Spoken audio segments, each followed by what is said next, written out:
Hello, and welcome to today's episode of the Living Life with Wendy podcast. I want to welcome Gabrielle Pimstone, who is an energy coach and who is dedicated to assisting those on the cusp of change, but in need of that crucial nudge forward. Her story, Finding Your Inner Hero, A Journey Beyond Burnout, narrates the journey of resilience and reinvention, highlighting 6 defining moments. She offers inspiration and practical tips to individuals to break free from stagnation and fear. Her central message is that it's never too late to make meaningful life changes.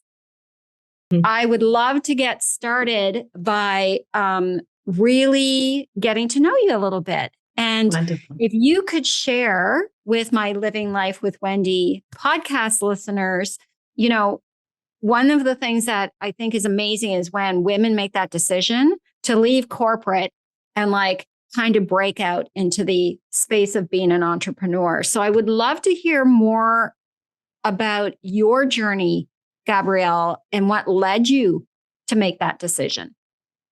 Thank you so much, Wendy. It's great to be here. And I love talking about that transition because where was I? It was just before Christmas. There were about 4 or 5 of us women at lunch once together. We were all in the corporate world. I'd left. Everybody who was still there was actually feeling the way that I had before I made the decision. So it's quite a prolific experience. A lot of people are in the corporate world, as I was, because it affords you a lifestyle, because it can be quite intellectually stimulating. There are a lot of compelling reasons to stay there. But for me, there was a push and a pull factor relating to how I left. So the push factor was that after 27 years, I'd had an incredible career, but it was no longer, it had no resonance anymore with me. So the career that I once so deeply identified with just now wasn't doing it for me anymore. So I was also really stressed. I was in a senior leadership role at a bank at the time, very stressed, very anxious, wasn't sleeping. I'd actually withdrawn. I was feeling isolated from the world around me because I had no energy to give to others. And I had a thyroid condition that was triggered again. So that was the push factor. And then I listened to, it was the 9th of August in 2020. Woke up Sunday morning feeling that terrible pit in my stomach again, dreading going to work the following day on Monday, just in a bad place. Took myself off for a walk. And I put on my AirPods and I listened to a podcast, which is why I love being on podcasts so much. It absolutely altered the course of my life because I was listening to a woman being interviewed. And she, years before, her daughter had been involved in a car accident. She was severely injured at the time and actually had to learn how to walk again. And the woman that was being interviewed was talking about how ever since then she'd lived with this terrible anxiety, almost waiting for the other shoe to fall. And now her daughter was actually completely recovered, expecting her first child, and she couldn't enjoy the moment. And I had, as you know, Oprah talks about your aha moments. That was my aha moment. I just, like a light bulb went off because I thought to myself, here I am living in an invisible spiritual prison. The bars were keeping me trapped in this ongoing cycle of anxiety and trepidation. And I knew that I no longer wanted to do something about it, but I actually had to do something about it. And then a Instagram advert popped up a few days later, and that was the pull factor because that guy landed up actually being my spiritual teacher. I studied with him for 18 months, and that pulled me into this world.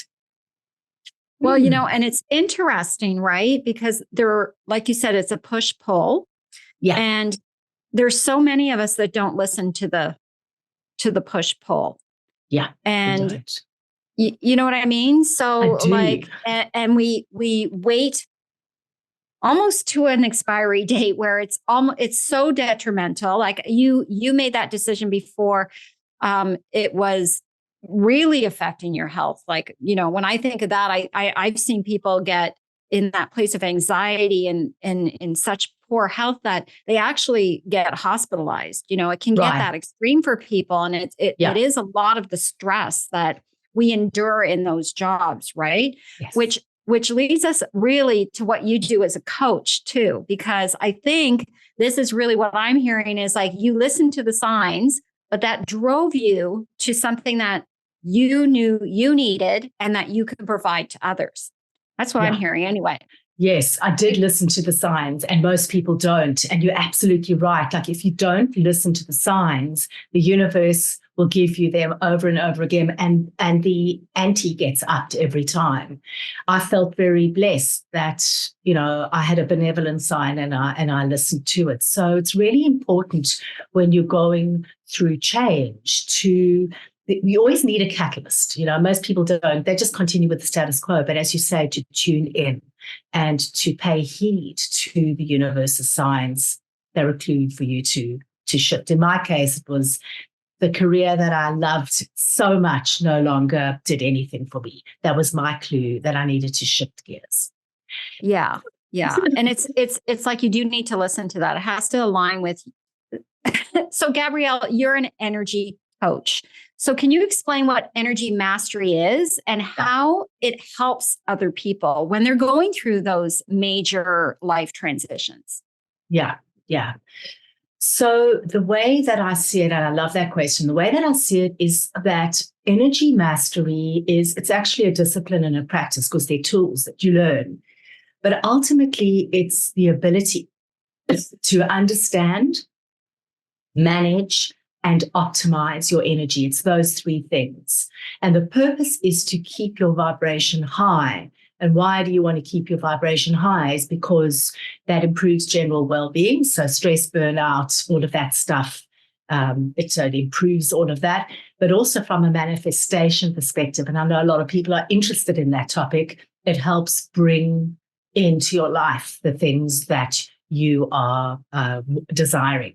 Now, each of those elements, the understand, manage, and optimization, there's a process that I take my clients through to do each of those, and I teach them how to do it for themselves. So the understanding part is around being able to tune into and read your energy.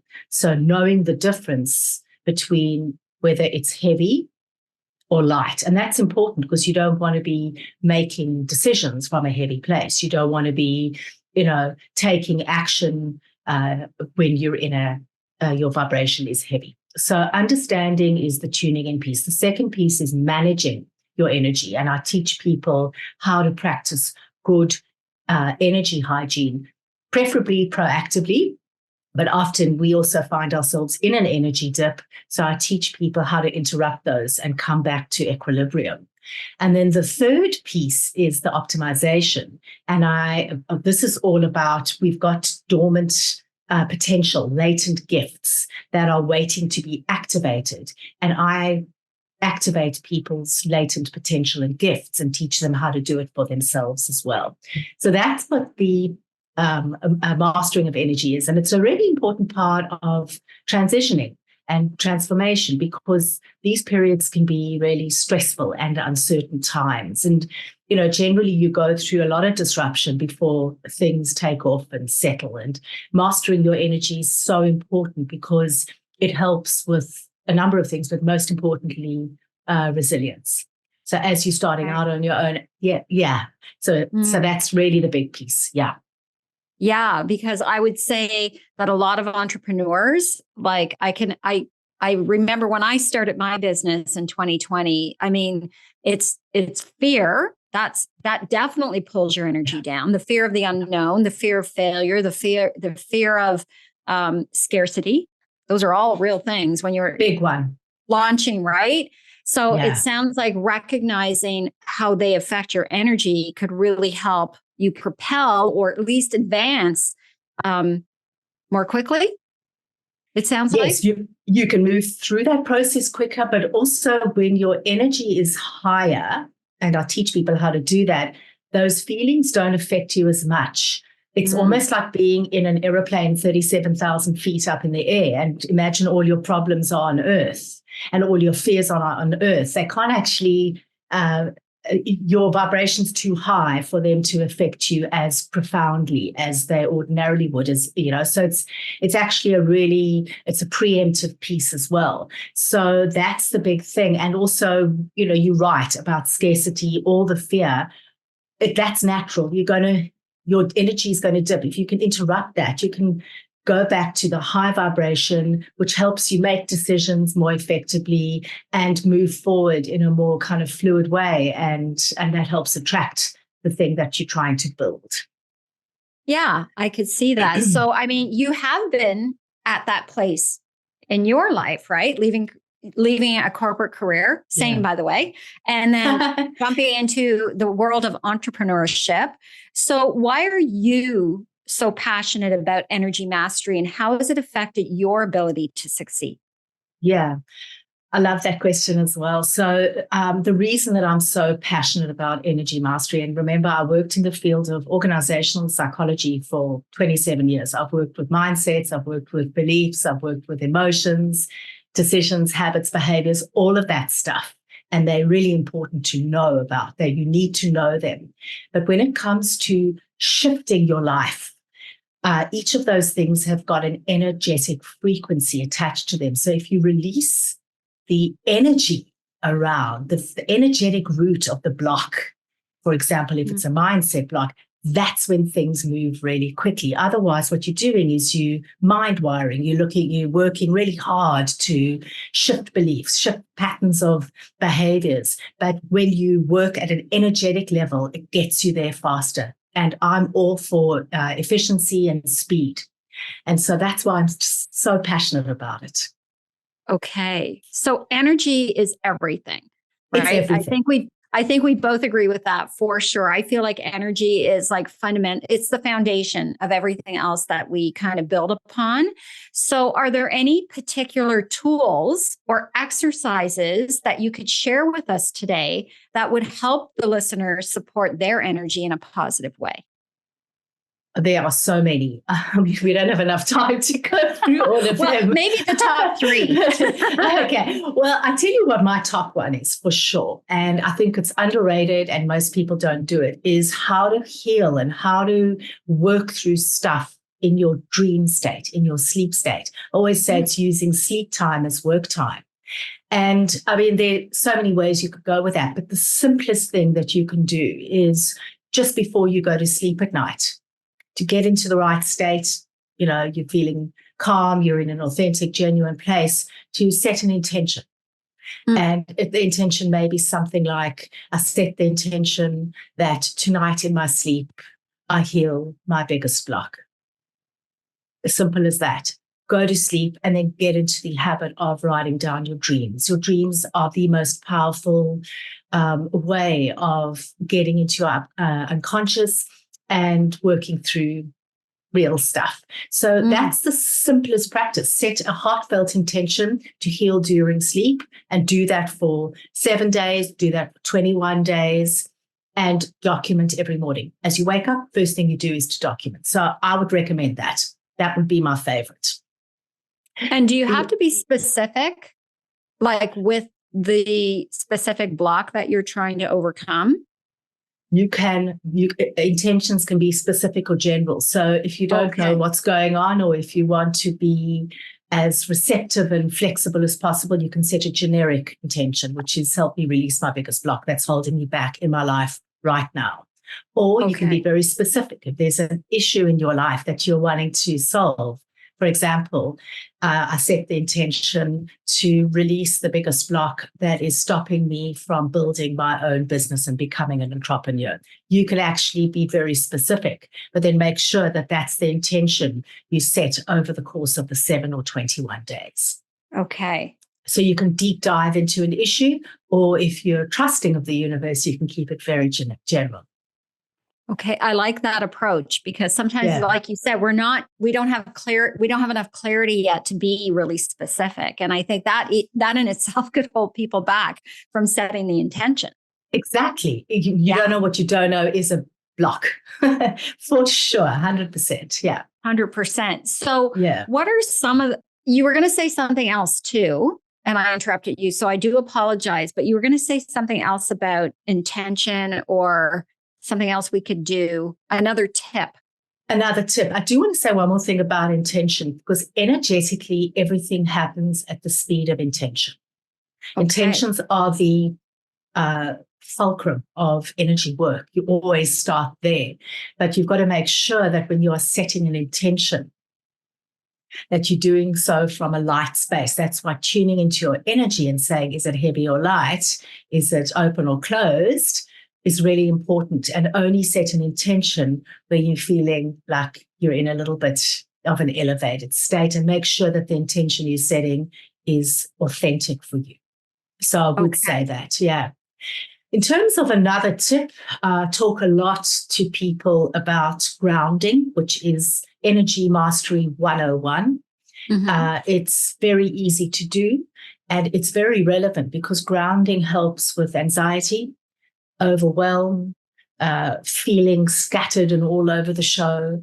And all you need to do is, again, find yourself in a quiet place. Give yourself 1 minute. That's all this takes. Close your eyes if you want, or gently focus your eyes on something, and imagine that your feet have got roots coming out of them, which are energetic cords. And just feel the soles of your feet on the ground, and then imagine those cords just moving deep, deep, deep into the earth, going through all the layers of the earth until they meet the core of the earth, that fiery kind of transmuting core. Wrap in your mind's eye, wrap the roots around the core, and then imagine nourishing earth energy flowing up the roots into the soles of your feet. And then once they're there, just imagine the energy filling your entire body. That's a really simple and a very, very powerful way of grounding. If you don't want to go through that, all you need to do is an even simpler way of doing it is take your shoes off, go stand outside on the earth, on the sand, or even do it at home and just walk around barefoot. It's very grounding as well. So that's kind of the simplest you can go. And so what are the benefits of grounding? The benefits of grounding are that it stabilizes you. It hooks you to Mother Earth energy, which is very stabilizing and nourishing. And it's when you do it, you feel more centered, you feel more grounded, I guess, and you feel it's a way of bringing you back into your body and just feeling less stressed, more centered, more stable, more secure. It's a great way of coming back in. Yeah. And I will tell you what I felt in that moment was it was just calm. Calm, right? And quiet. And yes. I think sometimes when we're trying to work towards things as entrepreneurs, or even if you're not an entrepreneur, I mean, we all have goals, especially this time of year. It's the new year. So we've set all these intentions for 2024. Yeah. Sometimes we're looking for the next thing, that we don't give ourselves time and quiet, just like you said, to ground and calm ourselves, because that recentering allows us to refocus too. Exactly. Yeah. As you're talking, something else came up for me. And this is what I do. When you're thinking of the next thing and you're anxious about, is this course going to sell? Is that going to work? Here's this very simple technique. Take your hand. And again, it's really just a pattern interrupt. It's a way of bringing you into your body and centering and feeling calmer. You can really just put your hand onto your heart and focus on your heart space. Now that's where love sits. That's where our ability to connect with others sits. Takes us out of our mind and into our heart. And you can sit there for as long as you want. And what that does is it just shifts your energy into a more loving, connecting state. And that's crucial when you're in an entrepreneurial role, because you're dealing with clients, you're dealing with service providers, you're dealing with all of that stuff. And so it helps to build that connection. I could have used that today when I went to go change my license and they couldn't do it. Then I found out I had to drive another hour or half hour. And I was like, forget it, I'll do it Monday. Oh gosh, Wendy, I get that. It's very, very good. It's a good disruptor. So it brings, patience comes from there. Yes. All those kind of good emotions And it only takes that moment, right? Where it's just a reminder that, okay, like chill out. Just chill. That's exactly how I felt just when you did that. I'm like, yeah, I could have used that this morning because I think I kept it together pretty good. But, back there, I was like getting a little frustrated. That was exactly. Sure. In your case, because you were feeling like there was a trigger that made you felt frustrated, a little bit out of control, had taken another hour out of your day, you could actually put your one hand on your heart and your other hand on your solar plexus, which is the chakra that's just below your heart. And that's where control sits. And you could hold, and so it holds both a sense of loving kindness through your heart, but also helps you feel a little bit more contained and in control again. So you could do both of that. Oh, I could have used a whole lot of that this morning. Well, I'm hoping you won't have to use it again. Yeah. Well, I mean, especially as a coach, because I think it's important, like when we're in roles of servant leadership, right? Yeah. You do need those moments where your moments of calm, of centering, of reminding yourself, being heart-centered, all of those things that you just shared. It's like those little things add up to a whole lot. Right. And I think it can be applied to anybody who is a people leader or, like you said, deals with customers or clients, and I think that's a high percentage of people out in my listening audience anyway. Absolutely. And even I would say it can apply to anyone because all of us are leading ourselves. We are self-leaders. Anyone who's chosen a conscious life is a leader of self. And so and that means that if you've chosen consciousness, you've chosen love over fear, right? And they can't. So that kind of very simple practice helps you come from a heart space. And I think like just talking as well, that what's just come into my mind is the importance of authenticity, because that allows you to come from your heart space. And, authenticity can come from having a purpose that's bigger than yourself. I mean, that's quite a big endeavor. Or it can come from really small acts. For example, if you're feeling like having a good cry, go and have a good cry. If you feel anxious, speak to a trusted family member or friend. Have an authentic conversation with them. And so there are so many simple ways we can lead ourselves with great integrity and authenticity. And I think that's a really important angle for anyone in an entrepreneurial role. Yeah, which really is courageous as well, right? Courage. When we're vulnerable. It's so funny because what I was hearing too is like when you ask for help, it takes courage to do that. And as an entrepreneur, we sometimes feel like if we ask for help, there's a couple of approaches that we have there, right? We could be asking for help and we could be let down, or we could be asking for help and it's a sign that maybe we have some weakness. But I feel like a lot of the things that you do when we're focusing on different energies, right? It helps us recognize that. And very much does. Right? And when you can recognize what those things are and you can name them, then that's where the energy coaching could be so helpful. Exactly. And just to go back a couple of moments ago when you were talking about the importance of being able to reach out, one of the strategies as I was moving out of corporate and into this entrepreneurial role was one of my strategies was community. Because when you're making these kinds of shifts, sometimes the people in your old world don't really get what you're doing. Like they might say, this wasn't the case for me, but they might say things like, oh gosh, you're leaving the security of a job, or you've been earning so well, have you thought this through, or how are you going to make money? And you don't want to reach out to those people. So you got to find a like-minded community. What I did was, as I was training for the 18 months, I was learning all these tools and techniques. There were 6 of us there were 61 of us on the program, but 6 of us joined forces and we met every single Saturday morning. We had a Zoom call and we kind of supported each other. And it was one of the most powerful parts of the program. I'd recommend the importance of community to your audience as well. Find a like-minded group who are going through a similar journey or who have been through a similar journey and connect with them regularly. It's also support is an important element to resilience. So I'd highly recommend that. Yeah. Create your cheer squad, I say. Like, make sure you have people that are going to cheer you on, right? Yes. I think it's so important. And exactly. especially in entrepreneurship. Yes. And I think it's so important in entrepreneurship because you're right, especially when people are leaving corporate to go into something different, you're going to hear a lot of voices, right? And I think, what did you say? Oh my goodness. I wrote it down and it's kind of dark. Everything happens at the speed of intention. And it's the same with the intentional people that we surround ourselves with, right? We get to choose those people.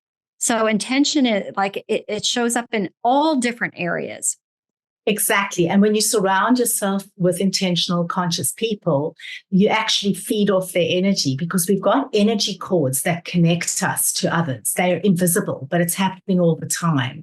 So you best put yourself in an environment where people are upbeat, where they're supportive, where they're loving, caring, kind, because your energy cords, you want to attach to that kind of person. You don't want your energy cords attaching to skeptical people, unsupportive people. So it's such an important part of maintaining your energy is your environment and your social circle.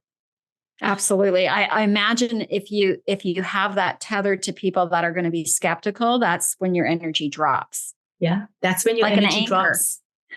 Absolutely. Absolutely. Yes. I mean, I had a conversation just last week and I pride myself as, I shield my energy all the time, but I had a conversation with someone else. Now, they weren't talking about my endeavor. They were talking about their endeavor and they were anxious and they were questioning whether they were going to ever make it. And I stepped away from that conversation. I didn't feel anything initially. Then a couple of hours later, I felt the sense of anxiety in my solar plexus. And I thought, what would have triggered this? And then I remembered the conversation I had. So it's really important that, in these kinds of communities, when people are going through a similar journey, they might be low vibrational. So it's also important to remember to know how to shield your energy. And because you can't just always choose high vibrational people. That's not life. You've got to learn to protect your energy as well. And that's some of the stuff that I teach. Okay. So you mentioned shielding your energy. Is that the same as an energy block or are they two different things?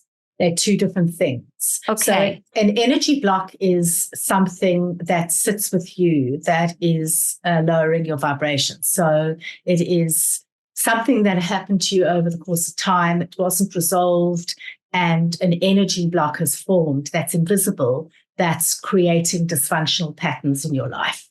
But an energy shield is something you put around you to protect yourself from external environments. So, for example, in the case of an entrepreneur, if you are going into a meeting that with somebody, it's a really important meeting and you're feeling anxious, which is natural. Some of the things that other than grounding, one of the things that you can do is you can put an energetic shield around you, which gives you an extra layer of feeling safe and feeling kind of almost cosseted and cuddled. So, I use advanced sacred geometry, but simple things like imagining a sphere around you. Before you go into that meeting, just in your mind's eye or physically building like a circle or a sphere of energy that is around you. Okay. and setting the intention that in the sphere is energy of calmness, confidence, love, etc. Whatever it is you want, and you fill it up. You fill it up with that, and then you go into the meeting. I've just given you, it could be any trigger, but sometimes we get anxious when we're vested in something. So that's just a really simple technique to put a barrier between yourself and fear or between yourself and low vibration. So we've talked about how to build the shield, and that's it. To me, it sounds like, again, it ties back to intention, right? Because you're choosing what you're going to build that shield. You mentioned with blocks are things that we bring in, from the past or from our experiences. So how do you help your clients recognize a block? And what are some of the common blocks that are out there? Okay. So blocks you recognize because you've got a repeated pattern in your life. An example would be a repeated pattern in relationships, or a repeated dynamic around money and abundance, or a tendency to chronically procrastinate. So it's a pattern of behavior or a pattern of experience that has been cycling over the course of a long time and is keeping you trapped. It's keeping you stuck. You can't move on from it. So that's how you would know that you've got an energy block. And common energy blocks are the ones that I've just described. I mean, other examples, I'm just thinking about some of the clients I've worked with. Self-sabotage is another indication of an energy block. So things start going well for you and then you sabotage your life. I've worked on that a couple of times with people. Eating relationships with food, another energy block, or, sleep. A lot of people come to me because they can't sleep. They've got insomnia. And the act of insomnia is not the block, but there is a block that is not allowing them to just switch off and get some rest. So there are all sorts of, anxiety. That was my big energy block. I lived with chronic anxiety for decades because I lost my father when I was really young. I was 9 years old. And I lived with that sense of dread. And so there was a block, the anxiety was showing up that gave me a clue that I had a block around loss and death. And so I had to work through that. So they can come in all shapes and sizes. Yeah, you have to identify them though, right? So you have to identify them. And the best way to identify them is, what's my big pattern in life? What's the thing that's keeping me stuck, or that I feel like it's like Groundhog Day, my life, I'm living my life on repeat and I don't know how to get out of it.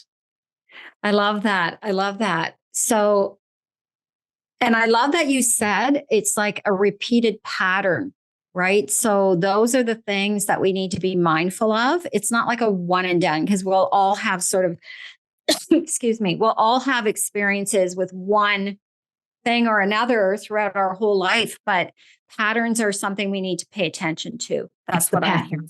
It's not the event, it's the patterns that are evoked by the event. So in my case, my big life event was as a 9-year-old losing my father and having him, he was ill for a few years before that. But it's what are the patterns that came subsequent to that is the clue as to where my blocks are and what I need to release. And so it's actually really important. Even though my techniques release blocks quickly, you can't bypass really understanding what's going on for you. You've got to go through a process where you understand what's tripping you up, and then bringing in energy techniques to release the root of the block quickly is an incredible way to move forward from them. But there's really no getting around knowing yourself and knowing what's happening in you. Mindfulness, consciousness, and being able to tune in is really important. So in your practice of energy coaching, is that a really important thing to work through with your clients, is like looking at the past to identify where those blocks are coming from? Well, yes. And I have a fast track to that because I can read energy. So what I could do, and what I sometimes do, actually what I often do, is in the first session will actually go into somebody's energy, and I can find the inception point, and then I'll bring that back to them when we talk about it. But mostly people, a lot of the time, people know, or they can articulate why they came to me. Then what I do in the first session is to really explore that, unpack that, and get them really, really clear on the one thing that's disabling them and the one thing that they want to shift and move in their life. So there's definitely, that is the first session, because you've always got to start with, the barrier, the block. Yeah. And like you said, they have to be ready as well, right? So I think that's really important to... The readiness is all. The readiness is key. It's Yeah. key. I think Yeah. Shakespeare said that, but the readiness is all. And so I always do a discovery call with my clients, as most people do, but to understand whether I'm the right teacher for them, but also whether their readiness is there. Because I have, obviously for a variety of reasons, I want 100% success rate. And it's really important that people are willing to go there and do the work. You know what? Great point. And I'm glad that you said that, because it's not a magic pill. Any type of coaching, right? Whether it be energy work, what I do in high performance coaching, it's a 50-50 kind of partnership with your clients, 100%, right? They have to do the work as well. And I know, I'm sure you've heard it too from clients where they're like, yes, it was all about Gabrielle and what she did. And I always put it back on my clients too. I didn't do it all, right? No, I'm like the tour guide of their life. That's exactly. I love that. It's my purpose. My statement of purpose is fulfilling potential together. The word together is the big word, actually, because it is a partnership, and I can only help you and be helpful if you are willing and able to do that. So it's an important ingredient. Well, and I love that you say that, right? That it is a collaboration for the progress of everybody involved, especially the client. And I think, I want you to share a little bit more about, you've become this energy coach. I know that you went through, your own certification, your own journey, but that's the important part of why people choose to go into our specific field of coaching. Primarily, it's usually through our own experience as a client, right? So, if you were to, I always like to say this, if you could do anything to help people understand what are the benefits of energy coaching, what would be, the message? Because I think that's so important to share the message on this podcast, because there are different modalities of coaching, but I want my listeners to understand the importance and the difference of energy coaching and what it can do for them. So I can phrase this in many ways. What immediately came to mind is that energy, we all have energy blocks. They compound over time. They grow bigger and bigger and go deeper and deeper. They're invisible, and they act as an invisible handbrake, holding us back, stopping us from moving forward in our lives. And when you can master your energy, which we discussed earlier, you can release that handbrake and take your journey in the right direction. Wow. That's a pretty powerful image when you think about it. And so, if you could give any advice to the listeners who might be a little skeptical about energy healing and energy work or its effectiveness, what would you say to them? I would say that your mind doesn't have to be on board for this to work. In fact, our minds can't be on board all the time when it comes to working with energy, because it's too, you can't see energy. It's not tangible. And when we're working with energy, it's so potent that if we try and work out what's going on, we'd probably implode. So the invitation for people is to try it. And if they want, of course, it's always optional. And the invitation is to keep your mind, just put your mind aside and go into your heart space and lean into the experience. It's magical, and you'll see what happens. So your mind doesn't have to be on board. In fact, when it's not on board, in terms of you're not trying to figure out what's going on all the time and make sense of it, you can then lean into the process and have a very powerful experience of transformation. Oh, wow. I mean, I hope people heard that because our mind is a powerful thing, right? And I'm thinking there's people who need, it's kind of like, it's faith, right? You have to have a little bit of faith in processes along the way, and not everything is tangible. I think that's what I'm hearing. And when we cannot prove things, like hold it in our hands, sometimes that's the block. right? For us to take action. Exactly. I'd add to faith, I'd say curiosity as well. You know, but it's interesting you talk about holding it in your hands, because sometimes in my coaching, depending on what I'm dealing with, at the beginning, I give people an experience of energy and I get them to hold energy in their hands. I've got an exercise that I do where we swap energy, and it's incredibly powerful, because people will go, hold energy, what does that mean? But when you go through the activity, you can act, it's quite incredible what happens. And it gives people an experience of feeling something that is not, you can't see, or, you know, that's not physically tangible. So I actually sometimes do an exercise that gets people right into the experience of energy at the start. That's really cool. Now, I have a question, because, you know, it came to mind as you were speaking about the exchange of energy. I mean, we're in a virtual world now, right? Like just like us today on the podcast. So does your energy work happen in person, or is it just as effective when you meet virtually? It's always more effective if you meet virtually. I work with tools that allow me to do virtual healing. So in simple terms, you might be sitting in Canada, but I can bring your energetic body in front of me and do the work on it and then give it back to you. It's so funny, because I have had a few times where people who live in Sydney, which is where I live, set up a session with me in coaching, and they want to come physically to me, and I say, are you sure? And they go, yeah. And then when it gets to the actual healing part of the coaching, I go into a separate room to do it. So because I, you know, imagine you're sitting comfortably or lying down, and I'm working on your energy, and you will feel me over your chakras doing this, and it's distracting for you. Yeah. So it's actually much easier for both parties if it's done virtually. And because of the tools and techniques that I use, it makes no difference where you are. My clientele are global.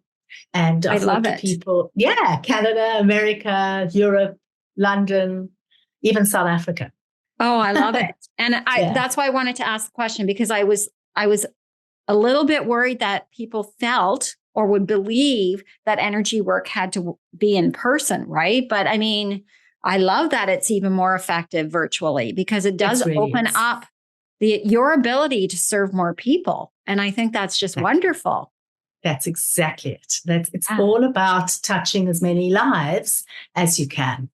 Absolutely. Yeah. And I love that. Right. So are there any words of wisdom or encouragement that you would give my listeners when they're contemplating pursuing an energy coach like yourself?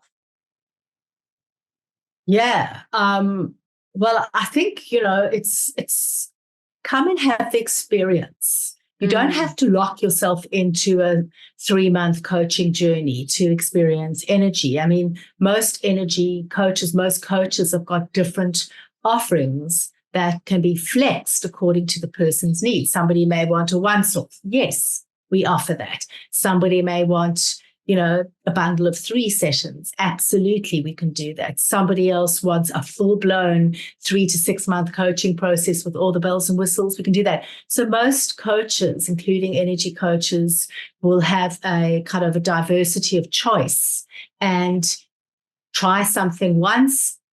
The worst that can happen is it doesn't resonate for you. It's not the end of the world. Exactly. It's like if you're skeptical, the only way to prove yourself wrong is to try it. Absolutely. Look, there's a difference between being a bit kind of questioning about it and truly skeptical. If you're truly skeptical, my advice would be not to do this, because it's not for everybody as well. Yeah. But because I've got a background in psychology, which is familiar language to people, and I truly fuse the kind of the East-West. I truly fuse you bring contemporary psychology-based issues into a spiritual container and context. I think it's a really powerful mix. It's not woo-woo at all. I'm really grounded. I've worked in corporate for many years. I have the capacity to translate what needs to be translated. And that's also part of the coaching process, which is holding the container so that people feel safe, feel like it's a real place where they can explore things and test their assumptions, all that good stuff. Yeah. And I think, you said something really important there, is that you have this great blend, you know what I mean, of corporate experience, of psychology, of energy healing and coaching. And I mean, that's a differentiator when people are looking for balance, right? So you have to tell my listeners where to find you first and foremost, and I will put those notes in it. I'll put those connections in the show notes as well. Okay, great, Wendy. Thank you. So there are different ways. I've got a website, which is www.generativgrowth.com.au. But the easiest way to get hold of me is on social media. I'm really responsive when it comes to DMing. So you could contact me on Instagram at Gabrielle.Pimstone, or you can contact me on my Facebook page, which is Gabrielle at Generative Growth. Love it. So, that's the best way to do it. We'll definitely drop those links in the show notes, because I think it's important for people to know where to contact you. And because you do your energy work virtually, like I said earlier, and I really meant this heartfelt, what a great way to be able to serve, such a broad audience. It's like not limiting, and it gives you the ability to really share your gifts with so many people. And I know my listeners are going to appreciate that so much. I know I do. I know that just putting my hand on my heart, like I said, I wish I had that little energy hack this morning when I was feeling a little frustrated, because I could sense, sense the calm in our first exercise, the grounding exercise for sure. And this just sort of it felt like it was more important for me to be kind than to be frustrated in that moment. Magnificent. I couldn't have said it better. Absolutely. Absolutely. So as I mentioned earlier in our introduction, Gabrielle is an energy coach, and she is based out of Australia, but coaches globally. So, hey, the podcast isn't just North America. We have a global guest list now. So I thank you so much for joining me today, Gabrielle, sharing your knowledge and your gifts with my listeners, who I know are very interested in personal development and broadening themselves, right? So what a great way to share with everybody. So thank you, thank you, thank you. Thank you. Back to you. It's been a wonderful experience. I've loved having this chat with you. And my hope is that your audience takes something practical away with them. So thanks again for the opportunity. Yes. And just a reminder, everything happens at the speed of intentionality. And that's our parting words for today.